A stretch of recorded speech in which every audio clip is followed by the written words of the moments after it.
Oh, not a problem.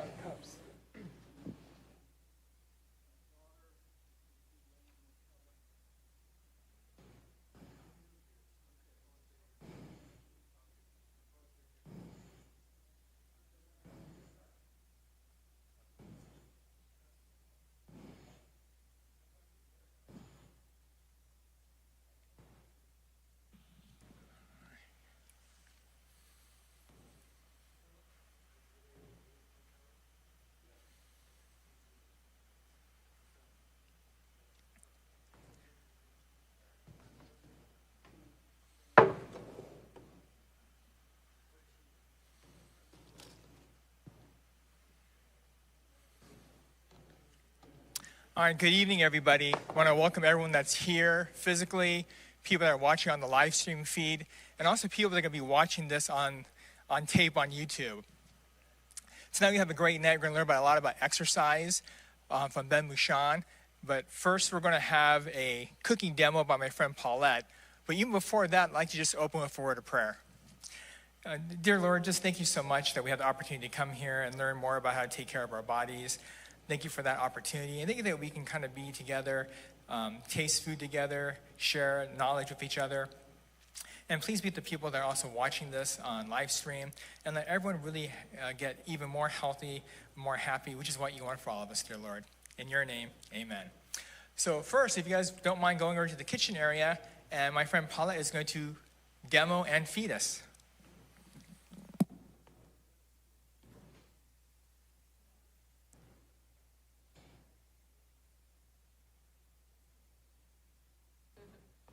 Good evening, everyone.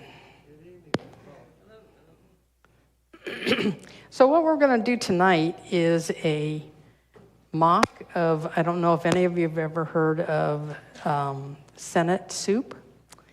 And it was created in the restaurant cafeteria part of the Senate in Washington, D.C. Well, it has ham in it, so I thought, oh, we can fix that, no problem. So what we did, is that me bouncing? What I did is I'm going to take this Instapot, and I'm going to put it on saute. And we've got some samples over here already done, so we'll get this started here. I started with some navy beans.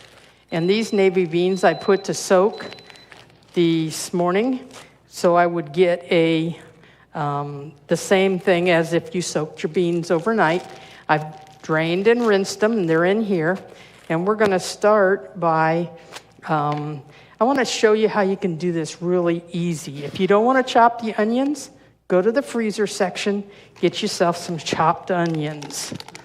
So we're going to put that in there like that. We're going to add some celery. That's going to get sauteing there in a minute. And you know what I'm going to do while that's sauteing? Actually, I'm going to do the garlic, so I'm going to show you a couple of tricks here with garlic. And I may have to, I don't know if you all can see what I'm doing over here. So I'm going to put the garlic clove in here and takes the skin right off of it. And you can't get, in my opinion, too much garlic. Now, my father would disagree with me on that, but that's okay. We're going to get 3 nice big cloves of garlic that are all nice and peeled. And we're going to throw them in here.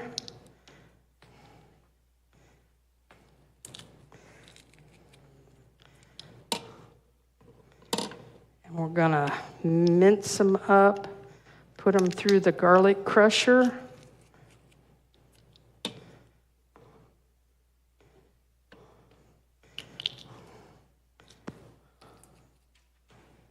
Just like that. We'll put that off to the side for the moment. So we're waiting for this to heat up. So while that's happening, let me talk about, well, I'm going to throw the carrots in then too. They can saute along with the onions and the garlic and the celery. I'm going to let those go for a little bit. Again, we have our beans. Now, one of the things that to simulate the ham, I really enjoy using this product called Soy Curls. There's a picture of it there with the nutrition. I buy it by the bulk, so I don't have a package that looks just like that. And I took and broke it up because a lot of the pieces are this big. You'll see some. And I just, when it's dehydrated like this, I just break them to the size I want in my soup or whatever. Makes wonderful barbecue. I do a General Tso's tofu with our General Tso's soy curls with them and put them on an Asian haystack. And so that's one thing that we will put in here in just a little bit. We'll save that bowl for later. And you know what I'm going to do is I'm going to switch gears just a little bit. While that's sauteing, you can see it's we're starting to get a little heat there. So tonight we're going to have the Senate bean soup, and we're going to make some cornbread. And I want to show you how easy it is to make some cornbread. So I'm going to grab this recipe. The recipes are all up here. You can take pictures of them if you'd like. So this one has a cup of water. So I'm going to put all of my wet ingredients in this measuring cup. Have a cup of water. And I'm going to do 1/4 cup of canola oil.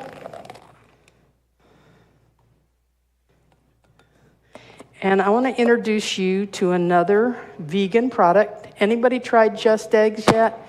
I do so many things with this.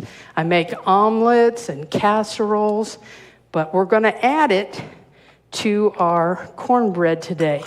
So I didn't bring my quarter cup, so a shy third of a cup goes right here. Again, I'm adding all my wet ingredients, and I'm going to do a half a cup of honey. I really like honey a little better than refined sugar. So we're going to do some honey. And you got some steam going there. Yeah. Do you do your honey in the same proportion? I did for this one, but not always. It depends upon when I first tested the recipe. I didn't think it was, I used a quarter of a cup. I didn't think it was quite sweet enough. At our house, we kind of like a sweet cornbread. So it really all depends. Good question. I'm going to add the honey to this. And then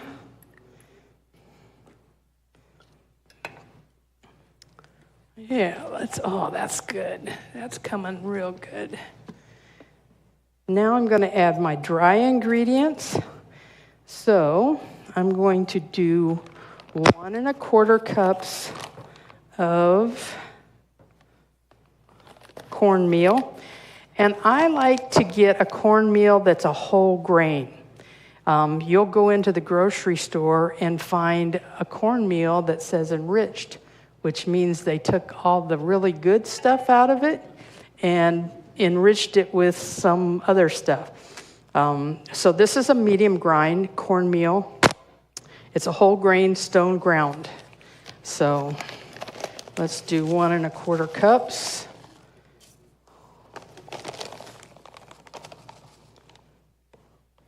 And I get a little sensitive to gluten, so I like to use spelt flour. This is spelt flour, and it's a nice fine grind, and it works really nice for this. Where do you get that? This I picked up Sutterman's Farm. Oh, this is when I was up in Amish country. But I know that Health Foods Unlimited has it. Whole Foods might have it. But this one, yeah, I picked up when I was in Amish country. I spent the summer cooking at camp, so I got to run to Amish country every once in a while. All right. That's coming really good. Okay, what else dry things I need here? I need some baking powder. I want a tablespoon of baking powder.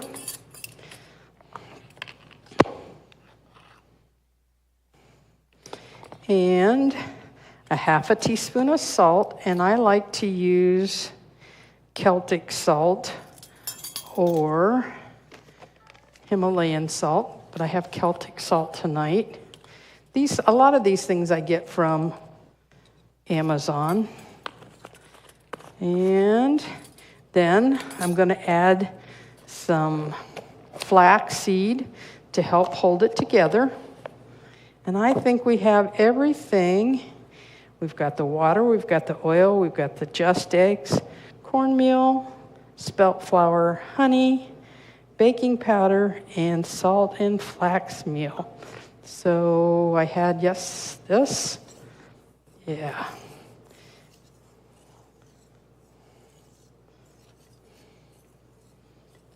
Just mixing it up good. And then I'm going to add the wet to the dry.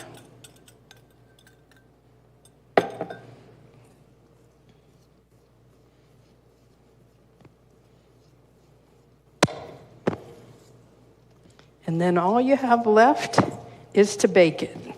So I spray a pan and put it in the oven at 350 or 375 for 25 minutes, and there's what we come out with. And we'll get some samples of that before we're all done. So now, let's go back to our soup. We've made our cornbread. It's in the oven baking. And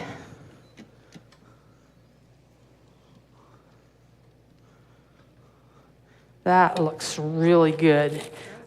Yeah. Let's see. How much water does this one say? So we've got in there, we've got our onions, our garlic, our celery, and our carrots. And we're going to put 4 cups of water in here.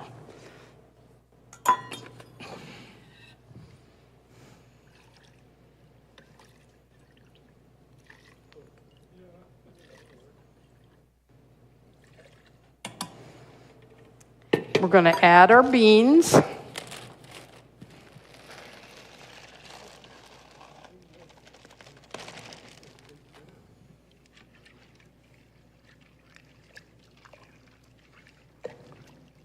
Now there is another product that when I went to get it out of my cupboard, it had not survived in the cupboard.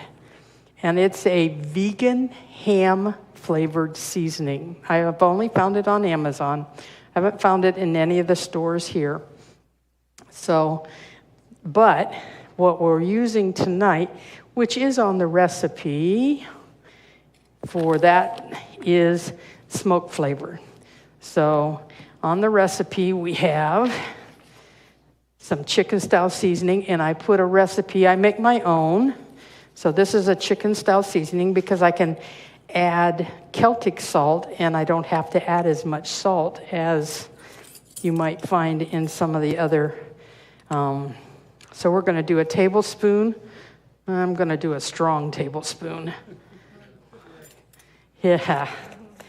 And of chicken seasoning, chicken style seasoning, a teaspoon of garlic. That doesn't sound like enough to me either. And a teaspoon of onion powder, which is going to turn into a tablespoon.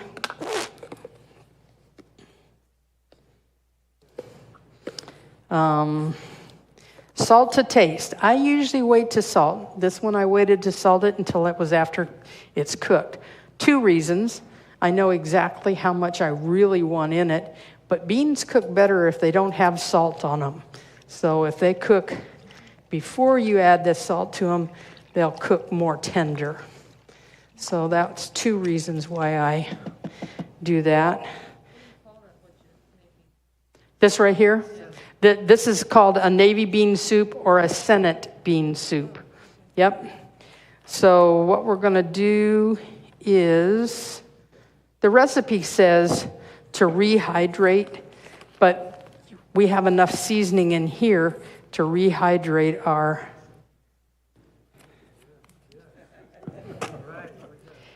I know, I get teased about my exact measurements.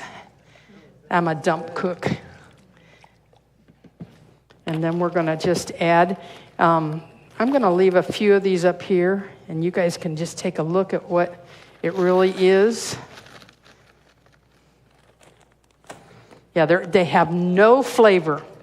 They have no flavor at all. They're going to take on the flavor of whatever you put them in. That's why they make such an awesome barbecue. That's why they make an awesome General Tao. Because they take on that flavor when you rehydrate them. I'm going to add just a little bit more water. You like that? Yeah, good. And so what I'm going to do is I'm going to put this lid on here and set it for, I'm going to actually put it on, I'm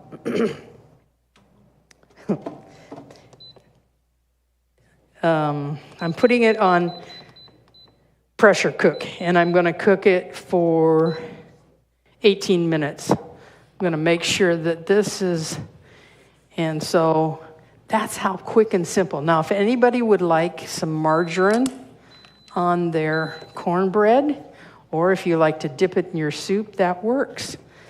So when I finished with this, you'll see on the recipe, it says mashed potatoes. I found an instant mashed potato that doesn't have any milk in it. Bob Redmel's makes it. And so that's what I use to thicken the soup with. So that's another goodie. Any questions? You're liking it? Good, good. There's plenty over here. Yep. Please get a fill. Where's the cornbread? Cornbread. Let me put it up here. There you go. Yep.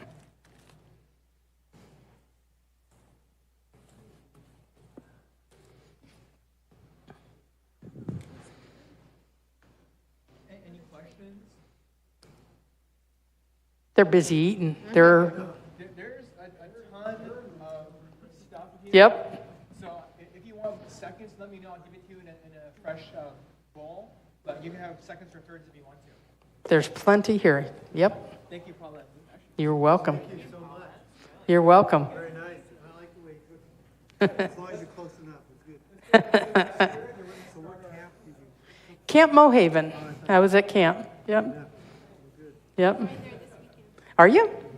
Yeah. So we got quite a bit cleaned up after the tornado. So yeah, it's nice. You know my wife a lot better than I do. I know who you are.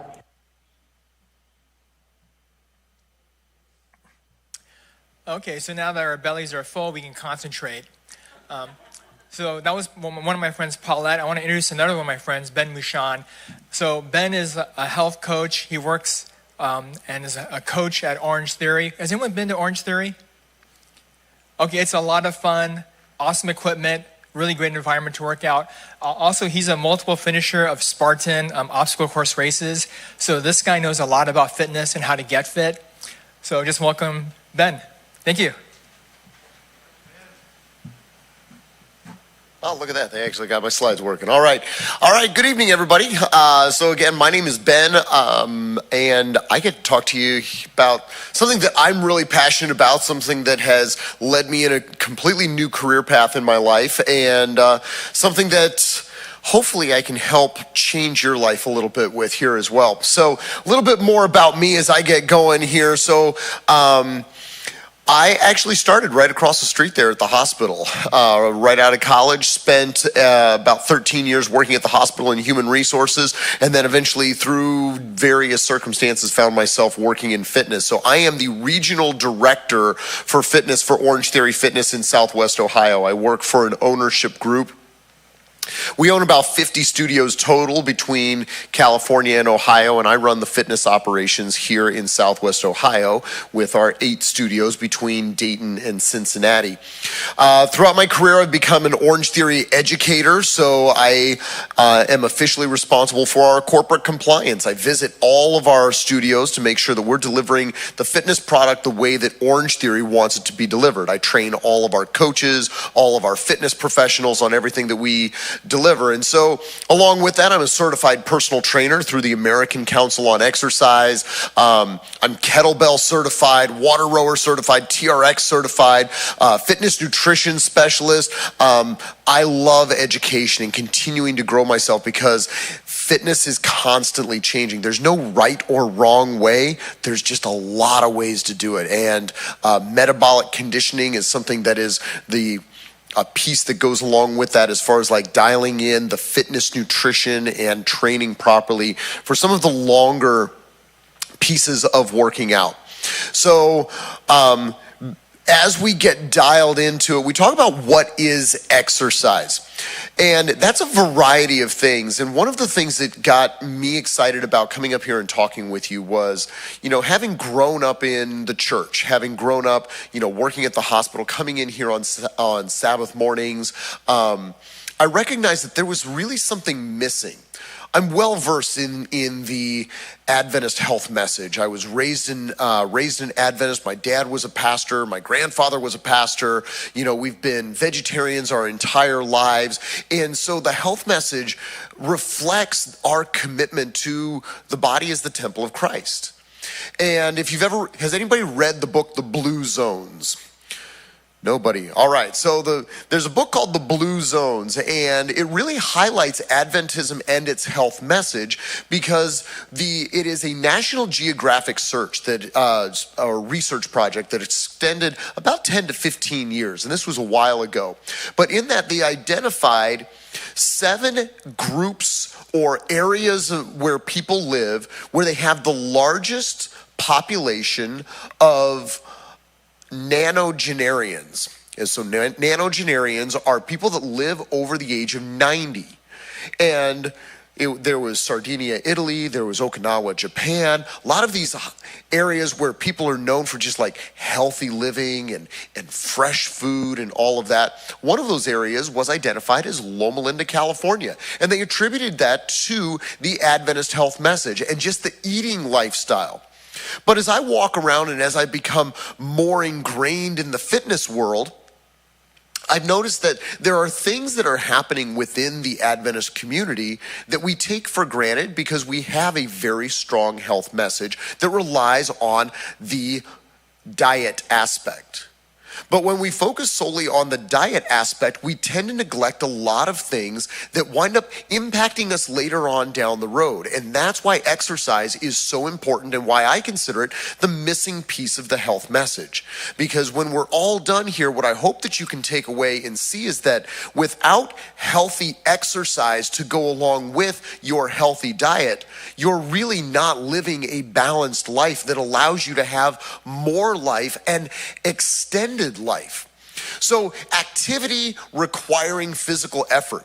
So many people think of exercising. They look at these, other pictures that I had before, on, treadmills and rowers and all of these crazy things, me running through the mud on the weekends. They think that's what exercise is. And that's not everybody's cup of tea. I admit that. But if you're just going for a walk, taking the dog out, riding bikes, maybe you're a runner like Harvey is, or, a strength training person like I am. But exercise is just physical movement and you're doing it to sustain or improve health and fitness. That's the simple way of looking at it. Everybody's goal is going to be a little bit different. So why should you exercise? Well, there's a lot of reasons. So let's start here at the top. The first one, it helps control weight. Whenever I talk to a new person that comes into Orange Theory and I ask them, what are your goals? They say, I want to lose weight. I'm like, cool. Tell me something no one else is going to tell me. All right? That's just the honest answer. I want to lose weight. So exercise can prevent excess weight gain and it can also help you maintain your current weight. So when you exercise, you're expending calories, and that helps you offset excess calories that you might be taking in. But please note, if you can see it up there, you can't outwork a bad diet, okay? There's no such thing as outworking a bad diet. You can out-eat a bad workout in about 3 minutes, okay?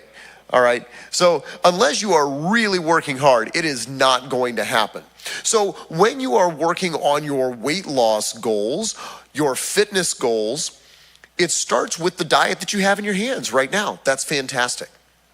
When it comes to actually changing your body for better health, that's where fitness comes in.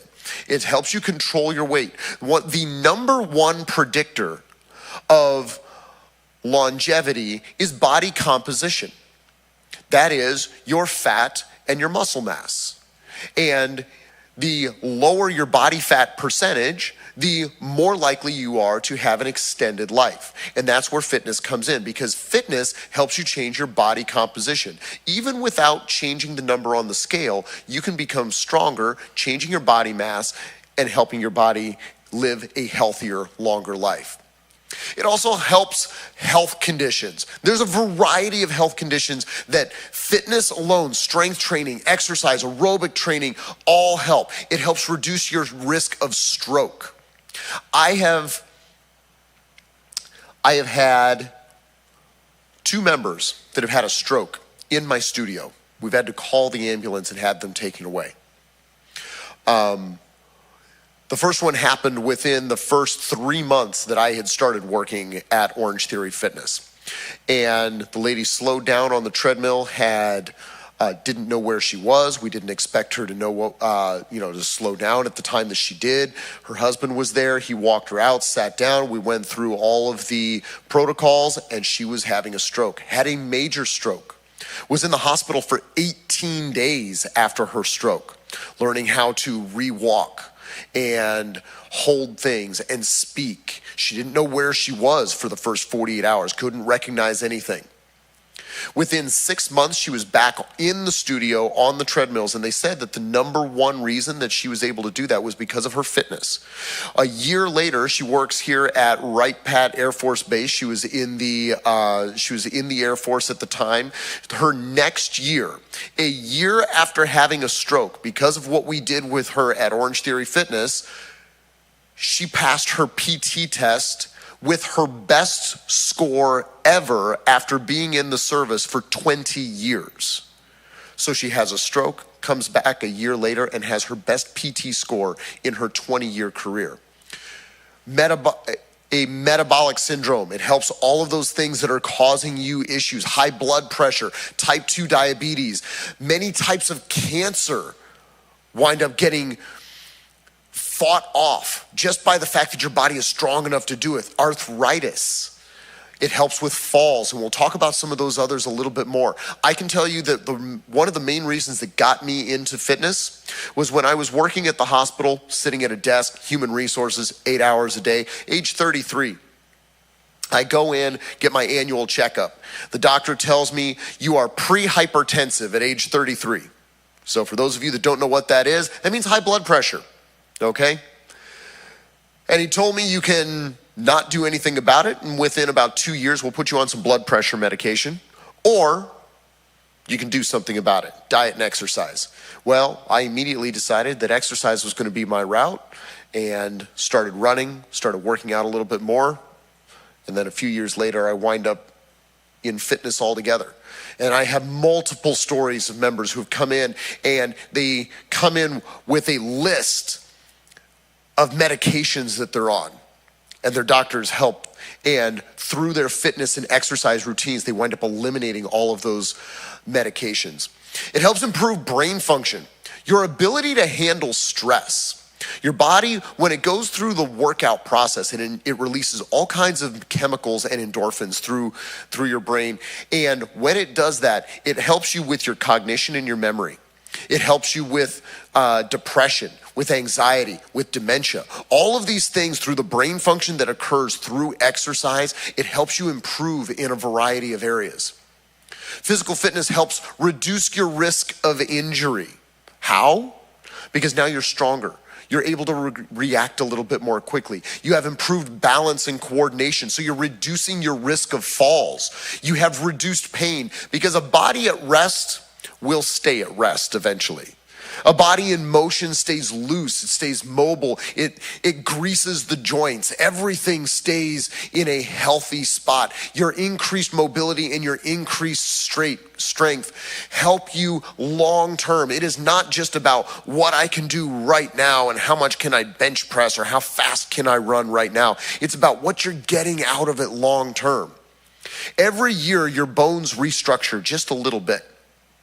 Just like you lose your skin, and it kind of recycles. It's what causes all the dust in your house. So every Friday evening before sundown, when you're dusting the things down around the house, okay, that's what I had to do growing up. I had to, dust off the piano every Friday night. That was the thing. Pick up all the stuff, dust it off, all right? That's part of you. Okay, that's these skin cells all over the place on your in your house. Your bones actually do the same thing. They recycle a little bit. So even though you are at a point in your life where you're not able to build denser bones, you can build stronger bones by creating resistance on them and making them stronger through exercise. When was the last time you guys just stood on one foot? Anybody? When was the last? You can't even remember? Right, this is something that we do almost on a daily basis at Orange Theory where I work. Okay, I have members that, I have Susan. Susan's one of my favorite members. Susan's 67. She comes in every day at 7:20. And this is what she's working on with us. She's running on the treadmills. She's lifting, her weights. I actually have to take weights away from Susan. She's trying to go a little heavier than I think she can handle sometimes. But she's in there every single day. And you know what? the longer you live, the harder this becomes. So if you can't remember the last time you practiced standing on one foot, it's probably time that you try and do that sometime. Because if you're not practicing it, the body's gonna forget how to do it. And then when you do need to stand on one foot, maybe because you stepped in something on a walk, or maybe you're starting to slip and slide because there's a little bit of ice on the road, that's where all of this comes in. And remember, exercise is all kinds of physical movement. It doesn't have to be just static, standing here on one foot, moving around. It can be all kinds of things. But if your body loses the ability because it forgot, because you stopped doing it, you're gonna wind up putting yourself at risk. It helps boost your energy. I guarantee you, going for a walk in the evening after dinner, you're gonna sleep a lot better. It's going to help the body relax and calm down. You will wind up with so much more life in the long term because of what you wind up doing just through some exercise, mobility, resistance, however you want to treat it. So the reason that I talk about fitness the way that I do is because there's no cookie cutter for fitness. I have a lot of people that come in and they say, I'm not a runner. Okay, great. You don't need to be a runner. Oh, I'm never gonna wind up doing an obstacle course race like you. Okay, I've only been doing it for a couple of years. I did a lot of things before that. I played sports in high school. I ran for a little bit. Okay. Everyone has to have a goal. There's a reason why we do what we do. And so I found this video online a while back, and it encapsulates to me why exercise is so important. There's so many other factors like what I just talked about, and I want to leave time for us to be able to converse and ask questions and interact here. But this video right here is the thing that reminds me why I do what I do for a living and why staying active is so important. Because there are things that we want to accomplish in our life that without staying mindful of our activity towards it, we will lose the ability to do that. And when we lose the ability to do that, then we will start missing out on things that are extremely important in our life.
neighbor lady thought he was crazy. I get looks like that all the time. People see me, Harvey, I'm sure, neighbors see you running around the block like, 900 times a day, okay? Neighbor lady thought he was crazy. He wasn't even sure if he was going to do it there for a little bit. You saw how hard it was when he started, but it got easier and easier and easier because the goal of what he wanted to accomplish in his life was bigger than just that little bit of a thing. And so he was willing to go through the extra little bit. And that's why the exercise piece is so important. It gives you so much more than just the short-sighted little bit right in front of you. Like, oh, well, I will never wind up picking up a kettlebell like that. Why would I ever do that? But it translates activities for daily living, sitting, standing, walking, lunging, leaning, pushing, pulling. Everything is connected. And as a society, we spend a lot more time sitting than we ever have. Our lives are way too soft. If there was a moment right now where you had to get up and walk several miles, could you do it? If you had to carry something, could you do it? If you had to carry a box up a set of stairs, if you just wanted to pick up your grandkids, could you do it? Those are the reasons why I do what I do. Every single day, I get up, I do some crazy things that feel uncomfortable just for a little bit. Because I know for me, I want to have that extra little bit at the end of my life that feels a little bit better, so that I can spend that with the people that I love a little bit longer. Thank you. Ben, do you have some time for questions? I do. I talk really fast so that I can answer questions. I have a question first, and then I will be open to questions. So, not that it's either or, but as you get older, do you think is resistance training more important or cardiovascular, like endurance training, more important? Because of what we, do as a living, and most people wind up neglecting strength training first. Strength training is more important as you get older because that is the piece that will deteriorate fastest. So muscles will begin to atrophy within about 24 to 36 hours. And so if you have not consistently stayed doing any kind of resistance training, then by the time you're, a few years away, you might have done some great, cardio work. The heart is nice and healthy, but the strength training piece, you will wind up, you won't have the muscle support around your hips and your joints for when you do slip or start moving around, and you won't have the reaction time. Any questions? Because I have more questions, but I want to open it up to you guys. Ben, with regard to the strength as you're, let's say, for example, you're in your 70s. Is it a matter of delaying process, or you read about some extreme examples of people that are really building muscle mass, in their later years and stuff like that? But is that a real extreme, and does it tend to be more realistic to think in terms of maintaining what you have? So your question, just to clarify, is regarding building muscle mass, and will you do that, or how hard is it, or? Is it a matter of trying to maintain it at an older age, or is it realistic at all to think in terms of increasing it? They always talk about how it decreases with age, but is that really a matter of lifestyle more than? Yeah, so it will decrease with age. You will not be able to build the volume, the density of muscles later in years, but you can still build some muscle mass. So, just because you haven't done it before, it is still possible now. It will take more work and more diligence to do that than, somebody in their 20s, obviously. But muscle mass is still something that is still able to be built later in life, more easily than, say, denser bones. So that's why strength training becomes that much more imperative for you as you get older, because it will support maybe the weaknesses that, the bone structure just can't handle due to osteoporosis or that sort of thing. And just to follow up on that, with strength training, for an older group, would you recommend low weights, high reps, or low reps but high weights? So the rep count, so the question here was, would I recommend, based on an older population, high rep counts, low rep counts? Everything is dependent upon what you want to do. So the low rep counts are really built around, if you're doing 4 to 6 reps, that's what you're doing to build muscle mass. The higher rep counts, 12, 16, 20, that's for endurance and so longer efforts. Really just for basic strength training, all you're looking for is something about 10 to 12 reps of something. And if you can do 10 to 12 and you feel comfortable with it, or maybe you've done it for a little bit and it's no longer challenging, then that's where you start increasing the weight just a little bit. But 10 to 12 reps is really what is that's what's defined by the American Council on Exercise as strength training. So it's not going to be getting people bulked up. It's also not going to be just, endurance training where, your muscles are really lean, but they really don't provide a lot of support for you either. Yeah, good question. Yeah. Brian, you're going to have to book a private session with Ben here. No. Just a quickie on the same topic, though. So then you talked about bones, building bone strength. Yeah. What about the joints? I think that's a real concern to a lot of older folks of doing damage to if you're doing too heavy a weights. Yeah. So the thing with strength training and everything else, joints are built around mobility. And so, people come in and they'll talk about, elbow tendonitis. I did too many bicep curls and now my elbow hurts and I can't extend it or anything like this. So that is where you're going to have to check in with the stability with your physician, your orthopedist, anything like that, because joints are supporting. So your bones, those are stable muscles, tendons, ligaments, they support all around that. So the stronger the muscles are around it, the better it's going to be. But if you're dealing with pain, we always work, when we talk about exercise, we work for discomfort, we don't work for pain. So, and that's entirely up to you. So if you wind up in a painful spot, well, then you have to stop at that range of motion. And then you change your range of motion as well. So I see people who come in who, due to, joint health, muscle strength, have a limited range of motion. And so they cannot do the full range of motion. And we start with strengthening within their range of motion. So for example, if we take a squat here.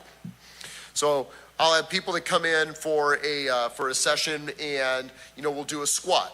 And so, my squat, I can go all the way down, I can come all the way up.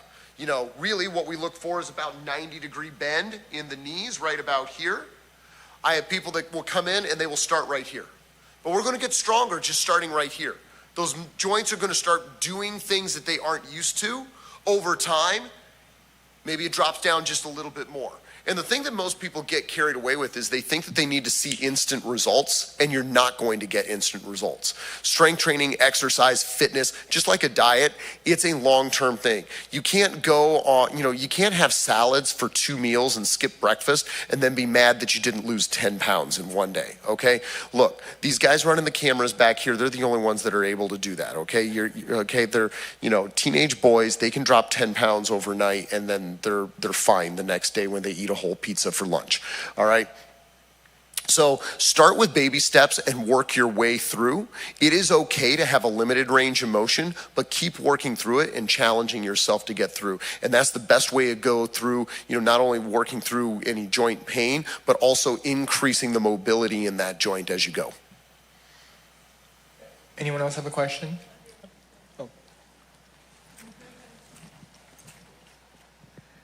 I was wondering about certain vitamins. Are they okay, or would you recommend not taking vitamins? All vitamins are okay. So I'm not a nutritionist or anything like that to be able to tell you, take X, Y, and Z. That's something that you're going to have to go in, get some blood work done with your physician, see what you're deficient in. I take a handful of vitamins every single day. I take B vitamins, C, D, all of the things that you can go out, you can Google, you can see the research and see where they're beneficial for you. Vitamin D, vitamin C, they're great for health, just long-term health. They help your body's immune system, their cardiovascular system. I take magnesium in the evenings for my heart, some fish oil, things that are proven scientifically that, make a big difference. I wouldn't, I always caution people, don't get caught up in the hype on something. There's a lot of things out there, people will tell you like, yeah, I stick 3 petals from a dandelion in 1 year before I go to bed and I feel amazing. There's some weird things that people do out there anymore. Vitamins and minerals are something that you really can't go wrong on, but you can go overboard on. And there are... That's the thing I was going to ask you, because I was told not to take too many, but take just, of some, which I do take only a few. Yeah, a good multivitamin is fantastic. You can get those over the counter. They even make them in chewable fruit-flavored gummies anymore. But if you're going to dial into one specific thing, that's where you really have to be cautious on, not getting overdosed on something. Because eventually it will wind up causing kidney stones. They just build up in your body's system because your body doesn't know what to do with the excess and has a hard time flushing it out. Yeah, Ben, can you talk about bulking up, resistance training, specifically for women? Because I know there's a lot of women that are going to be watching this and arguing about it. Absolutely. So the number one pushback that I get specifically from females is that they don't want to bulk up. When I go around and I challenge them, like, hey, let's move away from the 8 or 10 pound dumbbells. I think you can do some more here. And their first response is, I don't want to be bulky. So there's 2 ways that you bulk up, and they're combined. Okay, bulking up so in order to build mass, your body needs protein and it needs a lot of calories to do that. So anyone who is in a bulking cycle has to have excess calories. And so instead of your body using the excess calories, storing it as fat for a day when your body needs to have it in store for, the way I put it is like if you're stranded on a desert island, your body needs to be prepared to keep itself alive, and that's why it stores fat. So what you do in a bulking phase is your body takes the extra calories, and instead of storing it as fat, it's going to you're telling it, I'm going to work out extra hard, and I'm going to use that excess and turn it into fat, or turn it into muscle, sorry. So in order to bulk, you have to be eating to bulk. And that's the main thing that people don't catch on to. Most people that are bulking up, they are eating 4, 5, and 6,000 calories a day. Men who are bulking are eating as much as 10,000 calories a day. So if you are on a 2,000 or 3,000 calorie a day diet, you are not bulking. I have one of our staff down in Cincinnati. He is in a bulking phase right now, and he ate 2 extra large Penn Station cheesesteak subs for lunch. Okay? I don't think anyone in here could eat that volume of food in a day. And he did that for lunch because he is trying to bulk up. He is on a 7,000 calorie a day diet to be able to bulk up. So anyone that is concerned about bulking is probably so concerned about the number between their toes on the scale at the same time they are not eating enough calories. Lift as heavy as you want to. You're going to get lean, you're going to change your body composition, and that's what matters. Yes, ma'am. How many grams of protein is that then for 2,000 calorie diet? So it's not based on the number of calories that you're eating. It's based on your age, demographic, weight, gender, everything else. Now, I don't get into breaking down, everyone always wants to break down their macros. Alex, is there a reason why I'm getting a lot of feedback up here all of a sudden?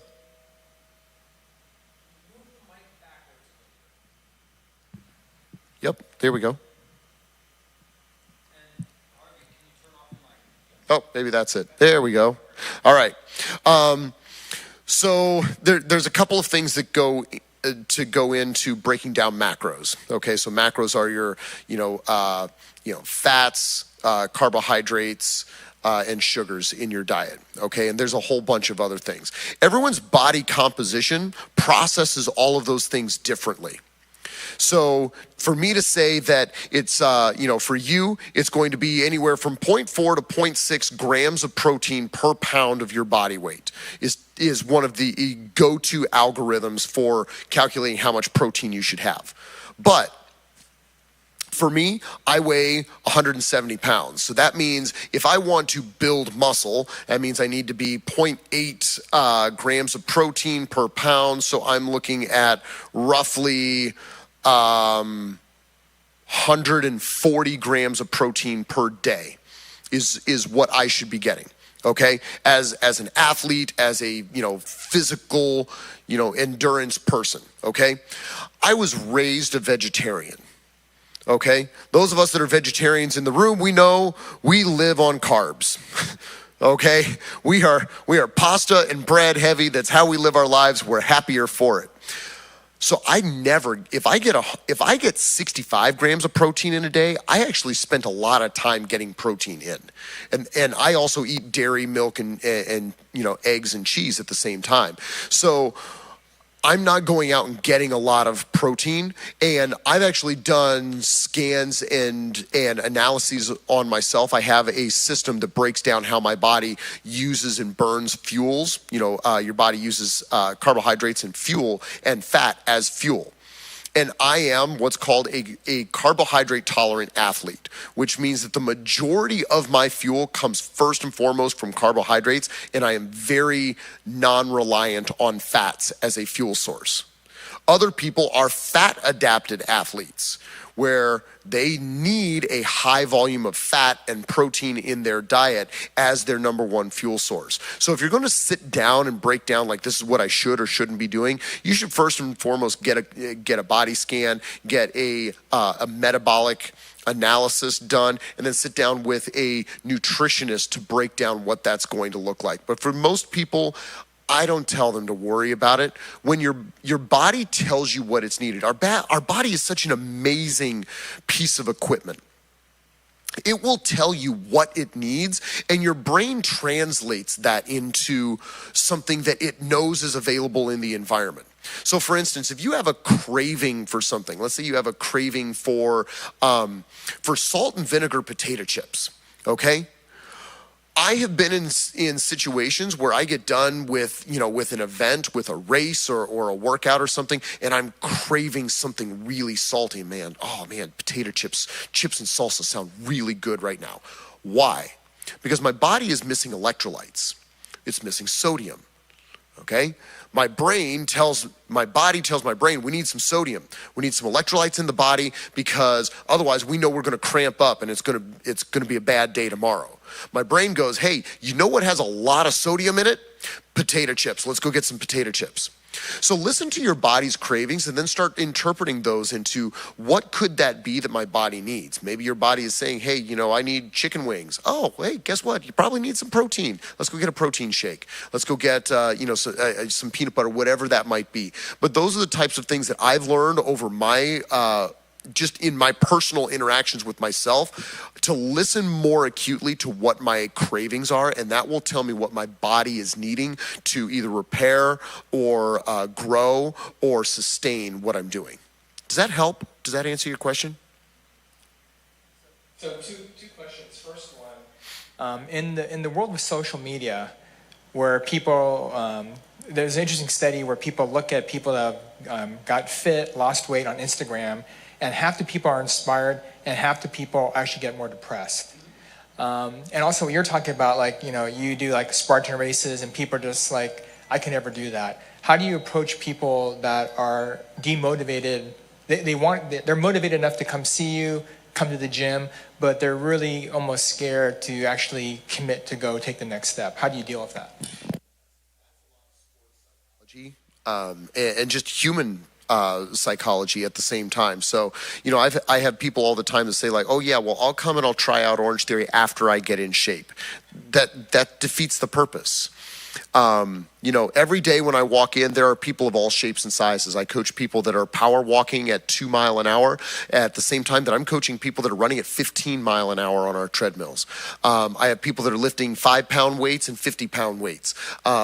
It's all across the board, but where I work, it is all people all together. And I think what people wind up experiencing in that aspect is they're intimidated of the possibility of failure is really what it comes down to. I've been on Spartan courses where I have come up on paraplegics, people with cerebral palsy, going through the same thing that I'm doing with crutches, wheelchairs, things that would hold back any other person on the planet. I've seen people that are morbidly obese going through, but they have a mental mindset that says, I'm not going to let this thing stop me from trying to be better at life.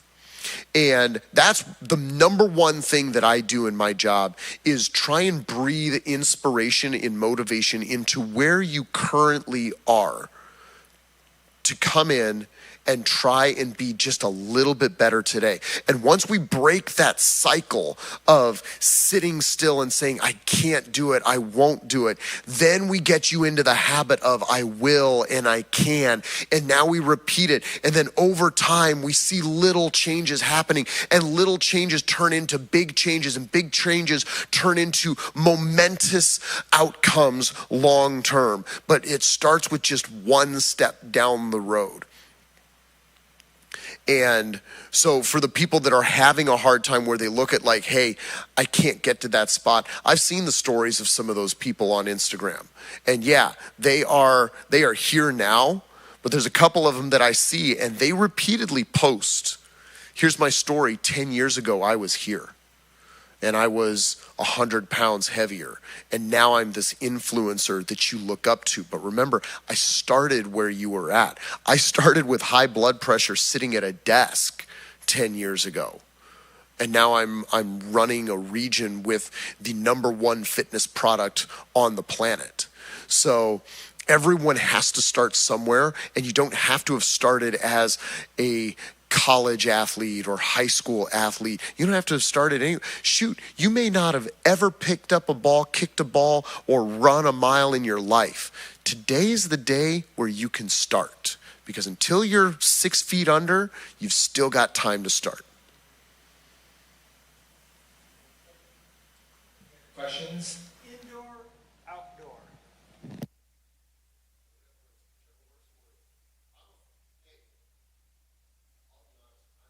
Weather trainer, okay? So I do obstacle course races in some of the worst conditions. I've been in snow, sleet. I've been covered head to toe in mud. I have, Harvey's seen some of the pictures. I have done some really weird stuff outdoors. I like training inside in the air conditioning, okay? Hey, the way that I look at it is, I don't care what your routine is. I don't care where you do it. As long as you're doing something, you're on the right path to somewhere. So indoors, here's what happens outdoors. So the difference between indoors and outdoors, you don't have as much control over your environment. So your body has to physically adapt to humidity, to heat, to cold, to rain, all of the other additional factors that come in, but it's not going to change. It's not going to make that dumbbell feel any heavier. Now, running mechanics do change when you're on a treadmill versus, on a road. That's just science. The treadmill actually makes it easier to run, but hey, if you're running on a treadmill, you're still running, and I'm not going to fault anybody on that one. Yeah. So there is the psychological advantage to it.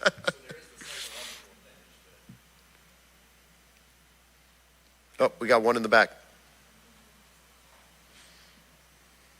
Do you have some type of business cards or anything like that? I do have some business cards with me, yes. Yeah. And you do this in Kettering Hospital, or is it your? No, I work for Orange Theory Fitness. We have 2 locations in Dayton. There's one in Beaver Creek, right in front of Target, and then there's one at Austin Landing, which is right there by Kohl's and Kroger down there.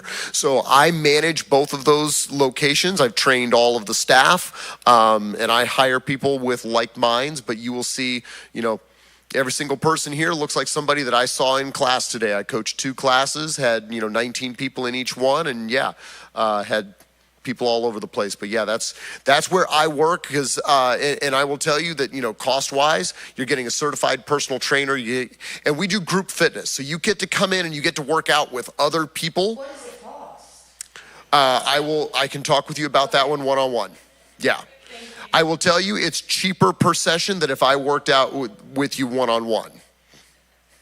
Yeah, if you've ever worked with a personal trainer, we're not cheap people, because you got to pay for our time. And just for the people online, that was not a planted question. That was a legit question. Due to time, this is going to have any pressing question. I have one last one. Could you model like a very beginning exercise program for a week? Just kind of sketch it out, because I think a lot of people are afraid of, I have to go hit, every day 14 sets, or I have to run like 5 miles per day. Could you kind of say, like, from a couch potato, starting in an exercise program, what you'd kind of roughly recommend to them? Yeah, from a couch potato, what I would say is you just want to start with movement every day. So what I would tell people is you want to start with, there are 7 basic movements. It's push, pull, lunge, hinge, gait, squat, and rotate. Okay, those are your 7 basic human movements. So starting off with 3 to 4 of those every day. So if I'm starting with somebody who is not doing anything right now, here's what I'm going to tell you to do. I'm going to tell you to do 3 sets of 10 of a squat. We're just going to stand up. We're just going to squat. As far as you're comfortable going down, just do 10 of them. And then you're going to do 10 alternating reverse lunges. Just step it out, back and forth. A push-up.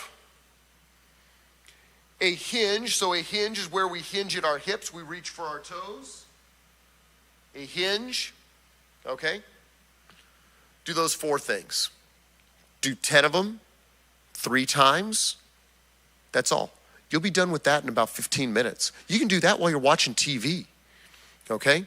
Then, 3 times a week, minimum 3 times a week, you need to go for a walk that takes at least 30 minutes and gets your heart rate up. Okay? You should feel like you're breathing heavy, but you can still talk to the person next to you. Okay? So it's not an easy conversation. And the reason I say get your heart rate up, because there is a difference between, the way that you just casually walk around with a friend and the way that you are walking to get to the front of the line on Black Friday. Okay? So you put some effort into it. That's the way that we want to think about it. But if you're doing minimum 3 walks of 30 minutes a week where it gets your heart rate up, you're feeling a little bit breathless, that's good. And then pair that up with just those 4 basic movements, a squat, some lunges, little hinge, and a push-up, okay? You're going to be ready to go. If you have something that has some weight to it, it can be anything. It can be a gallon of milk for all it is. But a little bit of pull. So if you hinge and you kind of pull here, is what we call a row. It's going to help you with that pulling motion as well. But think about how many doors you open on a day-to-day basis. So a push is always good for you. But that would be my recommendation to get you going. Once you get comfortable, you start getting into the rhythm, then you switch out those body weight exercises, and maybe you start moving into some weight training where you do that 2 to 3 times a week as well. But 3 days of cardio, 2 days of strength training, you're going to be ready to rock and roll.